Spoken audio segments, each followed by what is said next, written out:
ये कहानी कर्नाटक की है। कर्नाटक में एक जगह है गोटकू डिस्ट्रिक्ट। इसी गोटकू डिस्ट्रिक्ट में सुरेश और उसकी फैमिली रहा करती थी। सुरेश 35 साल का, उसकी वाइफ मलिगे, और इन दोनों के 2 बच्चे, एक बेटा और एक बेटी।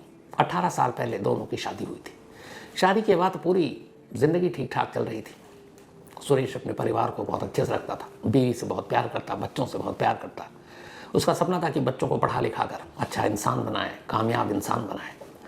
ये सब चल ही रहा था कि अचानक नवंबर 2020 की तारीख आती है और मलिगे अचानक घर से गायब हो जाती है।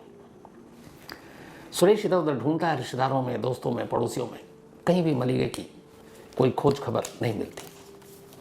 परेशान होकर वो पुलिस स्टेशन पहुंचता है और कुशल नगर ग्रामीण पुलिस स्टेशन में वो जाकर एक गुमशुदगी की रिपोर्ट लिखाता है। नवंबर 2020 में रिपोर्ट ये लिखाता है कि उसकी वाइफ मलिगे, जिसके साथ 18 साल पहले उसकी शादी हुई, दोनों 2 बच्चे के माँ बाप हैं, और वो अचानक घर से निकली और गायब हो गई। तो उसे ढूंढा जाए। पुलिस रिपोर्ट लिख लेती है, लेकिन बस रिपोर्ट ही लिखती है। धीरे धीरे वक्त बीतता है, मलिगे का कोई सुराग नहीं मिलता। नवंबर 2020 में गुमशुदगी की रिपोर्ट लिखाई थी सुरेश ने। अब पुलिस आसपास में जितने भी गुमशुदा लोग थे उनकी केस डायरी निकालती है। इत्तेफाक से उन्हें कुशल नगर ग्रामीण पुलिस स्टेशन की उस महिला की गुमशुदगी की फाइल भी सामने मिल जाती है, यानी कि मलिगे की। अब पुलिस मलिगे के घर पहुंचती है, सुरेश के पास, और सुरेश को उठाती है और थाने ले आती है। सुरेश पूछता है क्या हुआ, उसकी पत्नी मिल गई? वो कहता है पत्नी नहीं मिली, तुमने अपनी पत्नी का कत्ल किया था और इसीलिए तुम्हें अपनी पत्नी के मर्डर के इल्ज़ाम में गिरफ्तार करते हैं। वो चीखता है, चिल्लाता है, कहता है कि साहब मैं ही वो शख्स हूँ जिसने अपनी बीवी की गुमशुदगी की रिपोर्ट लिखाई, मैं ही थाने आया, मैं अपनी बीवी को क्यों मारूंगा? और 18 साल की हमारी ज़िंदगी बहुत खुशगवार, आप किसी से पूछ लीजिए हमारे रिश्ते कैसे थे। पुलिस एक नहीं सुनती। इस दौरान में मलिगा की माँ यानी सुरेश की सास भी पुलिस के साथ सपोर्ट में आ जाती है और वो कहती है कि हाँ, वो जो कपड़े बरामद हुए हैं वो उसी की बेटी के हैं। सास की गवाही हुई, कंकाल बरामद हुआ, पति के ऊपर मर्डर के चार्जेस लगाए गए और पति को जेल भेज दिया गया। अब जून 2021 में पति यानी सुरेश जेल पहुंच चुका है अपनी ही बीवी के कत्ल के इल्ज़ाम में। जेल जाने के बाद अब धीरे धीरे मुकदमे का ट्रायल शुरू होना था, लेकिन हालात ऐसे हुए कि छोटे इलाकों में आज भी बहुत सारी ऐसी बातें होती हैं कि अगर कोई इल्ज़ाम किसी पे लगे, पत्नी को मारा, माँ बाप को, बच्चों को, तो उसका सोशल बायकॉट भी कर देते हैं। तो उस इलाके के जितने भी वकील थे उन्होंने सुरेश का केस लड़ने से मना कर दिया।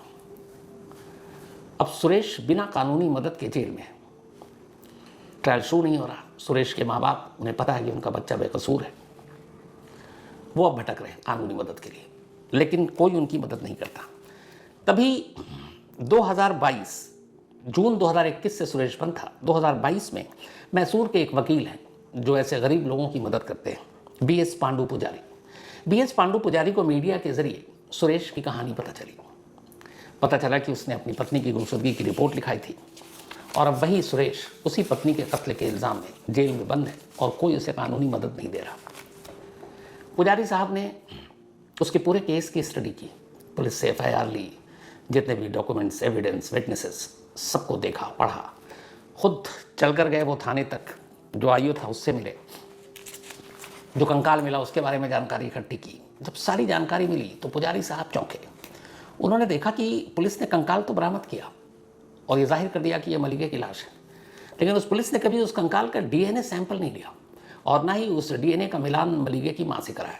अब आज के दौर में 2022-23 की मैं बात कर रहा हूँ, ये बड़ी चौंकाने वाली थी कि एक लाश जिसकी पहचान हो नहीं सकती क्योंकि वो कंकाल की सूरत में मिली है, कंकाल का कोई चेहरा होता नहीं है, तो फिर कैसे पता चलेगा कि ये वही है? सिर्फ इसलिए कि कुछ कपड़े वहाँ से बरामद हुए और माँ ने पहचान लिए, लेकिन इस बात की भी गारंटी नहीं कि वो कपड़े वाकई उसी कंकाल के थे या मलिगा के वैसे कपड़े थे, क्योंकि सुरेश ने मना कर दिया था कि वो इस तरह के या इस रंग की या इस डिज़ाइन की साड़ी नहीं पहना करती थी, लेकिन माँ आगे आ गई थी।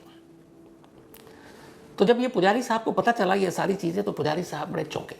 इसके बाद उन्होंने कोर्ट में एक अर्जी दी और कहा कि मैं सुरेश का केस लड़ूंगा। अब पुजारी साहब सुरेश के केस में वकील के तौर पर सामने आए। पहली चीज़ उन्होंने मांग की कि उनके मुवक्किल के खिलाफ एक ही एविडेंस है और वो है एक कंकाल का बरामद होना, जिसको पुलिस मलिगा बता रही है, लेकिन फॉरेंसिक तौर पर यह अभी तक साबित नहीं हुआ कि वो कंकाल वाकई मलिगे की है या किसी और की है, और ये साबित तभी होगा जब इसके DNA टेस्ट हो। उन्होंने कोर्ट में अर्जी देकर ये इजाज़त मांगी कि उस कंकाल का डीएनए टेस्ट कराया जाए और मलिगे की मां का डीएनए सैंपल लिया जाए और उनसे मैच हो। कोर्ट ने इजाज़त दे दी क्योंकि पुलिस के पास और कोई ऐसी ज़बरदस्त थ्योरी या सबूत तो थे नहीं। तो इसके बाद कर्नाटक हाईकोर्ट से उन्होंने इजाज़त ली डीएनए टेस्ट की। कर्नाटक हाईकोर्ट ने इजाज़त दे दी 27 सितंबर 2023।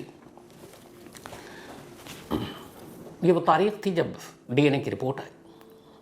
डीएनए की रिपोर्ट आने के बाद ये पता चला कि जो कंकाल पुलिस ने मलिगे की बताई असल में वो मलिगे की है ही नहीं, क्योंकि उस कंकाल का सैंपल मलिगे की मां के लिए गए सैंपल से मैच ही नहीं किया, यानी वो लाश किसी और की थी।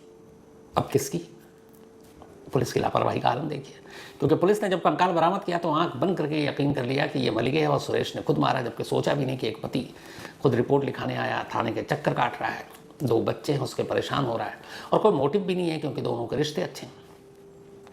तो जब डीएनए सैंपल की रिपोर्ट आ गई तो ये साफ हो गया कि वो मलिगे नहीं थी। अब किस बेस पे सुरेश को जेल में रखा जाए? फौरन पुजारी साहब ने हाई कोर्ट में उसके बेल के लिए एप्लीकेशन दाखिल कर दी, इस ग्राउंड पर कि पुलिस के पास एक भी एविडेंस नहीं, और दूसरा सबसे बड़ी बात तो ये कि ये मलिगे है ही नहीं जिसके कत्ल के इल्ज़ाम में सुरेश को अब तक जेल में रखा गया और तब तक 2 साल हो चुके थे। तो उनके मुवक्किल को ज़मानत पर रिहा किया जाए और पूरे मामले की तफ्तीश की जाए, और अगर वो मलिगे नहीं है तो वो कंकाल किसका है उसके बारे में पुलिस को नए सिरे से इन्वेस्टिगेशन करनी चाहिए। कर्नाटक हाईकोर्ट पुजारी साहब की इस दलील से सहमत हो गई और उसने सुरेश को 1 लाख रुपए के निजी मुचलके पर जमानत पर रिहा करने का हुक्म दे दिया। अक्टूबर 2023, सितंबर में डीएनए की रिपोर्ट आई, अक्टूबर 2023 में सुरेश को कर्नाटक हाईकोर्ट से जमानत मिल गई। लेकिन अब सुरेश के पास 1 लाख रुपए है ही नहीं जो जमानत के तौर पर वो जमा कर सके। काफ़ी उसने हाथ पैर मारा उसके माँ बाप ने इधर उधर से, लेकिन कोई इंतज़ाम नहीं हो पाया, वक्त बीतता रहा। अब 2024 अक्टूबर का महीना आ गया, पूरे 1 साल हो गए। अक्टूबर 2023 में उसे ज़मानत मिली और अक्टूबर 2024 1 साल तक ज़मानत मिलने के बावजूद सुरेश जेल में रहा, इसलिए कि हाईकोर्ट ने एक बड़ी रकम 1 लाख रुपए ज़मानत की शर्त दी थी। अब वो गरीब आदमी कहाँ से लाए? 1 साल बाद किसी तरह जोड़ कर उसके माँ बाप ने इस रकम का इंतज़ाम किया और अक्टूबर 2024 में सुरेश जेल से बाहर आ गया। जेल से बाहर आने के बाद उसने ये नहीं कि अपनी नई ज़िंदगी शुरू की, वो फिर से पुलिस स्टेशन पहुंचना शुरू हुआ और उसने कहा कि मेरी बीवी को ढूंढ दो। पुलिस वाले भी हैरान कि जिस बीवी के इल्ज़ाम में कत्ल के, उन्होंने इसके पति को ही अंदर डाल दिया, जेल में रहा 2 साल, ज़मानत पर बाहर आया, चुपचाप से अपनी ज़िंदगी जिए, लेकिन ये फिर वही जिद लेकर थाने के हर दिन चक्कर काट रहा है, मेरी बीवी को ढूंढ दीजिए, मेरे बच्चों को उनके माँ का इंतज़ार है। अब पुलिस को भी लगा कुछ तो है। फिर पुलिस ने उससे पूछा कि अच्छा ये बताओ कहाँ जा सकती है?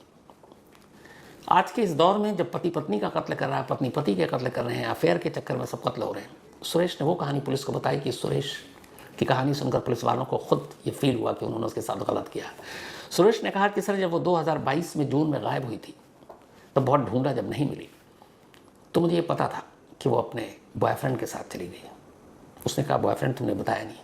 बोला सर ये मुझे पता था कि वो किसी एक लड़के के साथ इश्क में है, लेकिन मैं ये बात किसी को बताना नहीं चाहता था क्योंकि वो मेरी बीवी थी, इससे मेरे बच्चों पर असर पड़ता है, मेरे रिश्तेदारों पर, पड़ोसियों पर, लोग मजाक उड़ाते और मेरी बीवी की इज्जत पर एक तरह से आँच आती।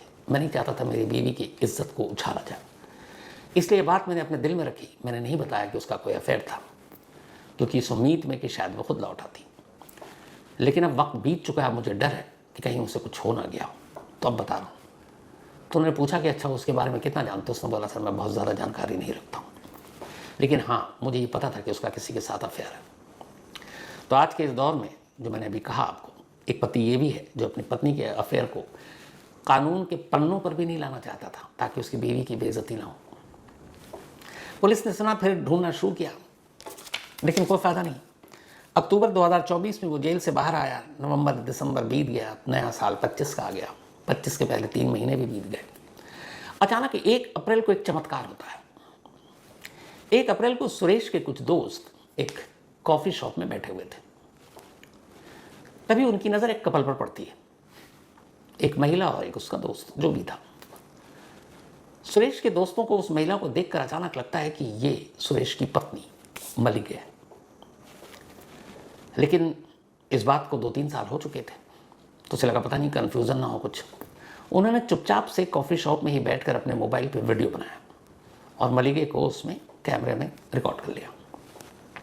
फ़ौरन उन्होंने वो वीडियो सुरेश को भेजा। उन्होंने कहा, यार मुझे लगता है कि ये तेरी पत्नी मलिगे है, किसी के साथ कॉफ़ी पी रही है और ज़िंदा है।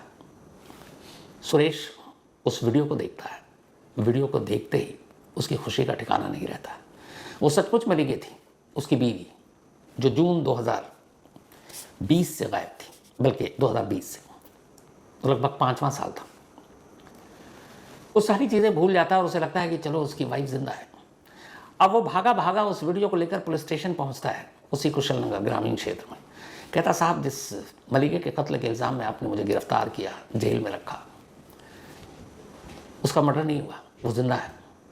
और ये रही वो तस्वीर, ये सबूत। अब पुलिस उसको देखती है, उसके बाद उस लड़के को देखती है। पूछा जाता है, ये लड़का कहाँ है? छोटा सा इलाका। पता चल जाता है कि वो लड़का जो है, जिसके साथ मलिगे कॉफ़ी पी रही थी, वो सुरेश के घर से 30 किलोमीटर दूर एक दूसरी बस्ती में रहता है। पुलिस की टीम उस बस्ती में पहुंचती है, उसके घर में पहुंचती है। वो लड़का और उसी घर में मलिगे दोनों मिल जाते हैं। पुलिस मलिगे से पूछती है, तुम्हारा नाम क्या? बताती है मलिगे। पुलिस उन दोनों को थाने लेकर आती है। फिर पुलिस उसे बताती है कि तुम्हारा कोई पति सुरेश? वो बताती है, जी हाँ। उससे पूछती है कि तुम्हें पता है तुम्हारा कत्ल हो चुका है और तुम्हारे कत्ल के इल्ज़ाम में तुम्हारा पति जेल में रहा। मलिगे कहती है, साहब मैंने पति को छोड़ा, अच्छा इंसान, सब मानती हूँ, लेकिन ये बात मुझे सच में नहीं मालूम थी कि मेरा मर्डर हो चुका है और मेरे ही कत्ल के इल्ज़ाम में मेरा पति को 2 साल तक जेल में रहना पड़ा। मुझे इस बात का बेहद अफसोस है। और मलिगे को सच में पता नहीं था कि उसके कत्ल के इल्ज़ाम में उसका पति जेल गया। पुलिस मलिगे को अपने साथ ले जाकर कोर्ट में पेश करती है। पेश करने के बाद बताती है कि जो सुरेश के ऊपर कत्ल का इल्ज़ाम लगा, उसकी बीवी मरी नहीं बल्कि ज़िंदा है और ये रही। मलिगे कोर्ट में मजिस्ट्रेट के सामने बयान देती कि वही मलिगे है, सुरेश की वाइफ।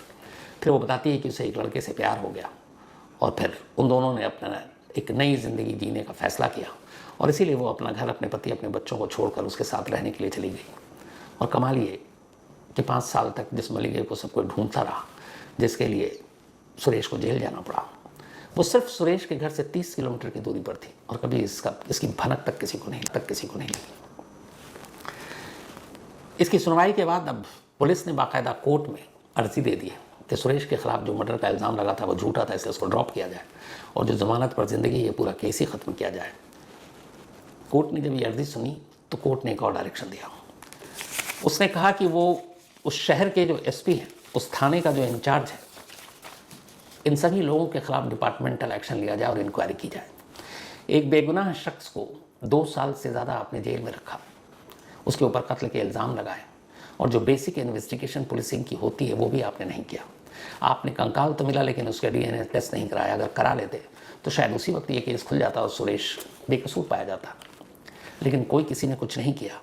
तो इसीलिए एसपी, उस थाने का इंचार्ज, इन सभी से ये रिपोर्ट मांगी गई है कि क्यों ना आपके खिलाफ एक्शन लिया जाए। 17 अप्रैल, इसी महीने के 17 अप्रैल को इन पुलिस अफसरों से अपना अपना पक्ष कोर्ट में रखने के लिए कहा गया है और इसके बाद कोर्ट उनके खिलाफ क्या एक्शन लेगी ये तय होगा। साथ ही कोर्ट ने यह भी कहा कि एक बेकसूर को तो तुमने अंदर डाल दिया, लेकिन जो कंकाल बरामद हुआ वो कंकाल किस महिला का, उसका कातिल कौन, उस महिला की पहचान किया, क्या आपने जानने की कोशिश की। अब उस कंकाल की सच्चाई भी ढूंढने का ऑर्डर दिया है कोर्ट ने और 17 अप्रैल को इन पुलिस वालों, इनके खिलाफ जो भी एक्शन लिया जाएगा वो फैसला भी कोर्ट देगी। ये कहानी एक एग्जाम्पल है कि हमारे देश में किस तरीके से कई जगहों पर जो इन्वेस्टिगेशन होती है, एक बेसिक, जब आपको पता है कि DNA जैसी चीज़, जैसा हथियार आपके हाथ में है, दूध का दूध, पानी का पानी 1 सेकंड में हो सकता है, पर पुलिस वालों का ये होता है कि ये केस आया, इसको निपटाओ। अपने जो पूरी उनकी नौकरी है ना, ड्यूटी, वो बेदाग होनी चाहिए। पुलिस वालों को पता है जितने केस आते हैं और जो नहीं सुलझते हैं उनके आगे चलकर प्रमोशन और बाकी चीज़ों में वो रोड़ा अटकाती है। इसीलिए चाहे जायज़ नाजायज़, सही गलत तरीके से बस केस को निपटा दो। और यही एक केस को निपटाने के चक्कर में एक मासूम सुरेश बेवजह जेल में रहा 2 साल और 1 साल ज़मानत मिलने के बाद भी। तो ये भी एक सवाल उठाती है कि अगर पुलिस को, कोर्ट को लगता है कि इसे ज़मानत दिया जाना चाहिए तो कम से कम उसकी हैसियत भी देख ले कि वो गरीब कितना रकम दे पाएगा, या उसकी जो भी कीमत होती है, बाइक, मोटरसाइकिल, घर, ज़मीन, कागजात, वो उतने हाई की नहीं, वरना ऐसे ज़मानत का भी क्या फ़ायदा कि आप दे दो और 1 साल तक बेचारा वो अंदर ही रहे, क्योंकि ज़मानत की शर्त ही वो पूरी नहीं कर पाए। तो ये केस हमारे सिस्टम की कई सारी कमियों को उजागर भी करता है। तो ये थी आज की कहानी।